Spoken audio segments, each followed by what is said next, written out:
Kak je ovo fora za vozit? Daj molim te pogledaj ovo. Nervozan si u gradu. MS Energy C102 Citizen. Kužiš, Citizen. Ako cijeniš dobar dizajn, top. Integrirani volan i lula volana, mehaničke disk kočnice, displej u boji, nosač naprijed i iza, možeš na plac, špicu, običnu vožnju. Sve ti stane, baterije ima dovoljno. 36 volti, 9,6 Ah. Baterija je smještena centralno, težište je u sredini, tako da s ovim možeš i divljati. Motor u zražnjem kotaču, 250 W. Sve radi savršeno. Zašto? Single speed. Nema šaltanja brzina. 3 moda vožnje, domet do 60 km.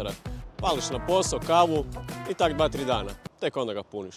Udobnost? Sad ću ti objasniti šta je to na ovom biciklu. Udobno sjedalo sa stražnjim amortizerom, široke gume 24x3 sa nižim tlakom, voziš se 300 km da ne moraš ustati sa sica. Odlučio si samo malo prošetati, da ne guraš bicikl, tu ti je walk assist.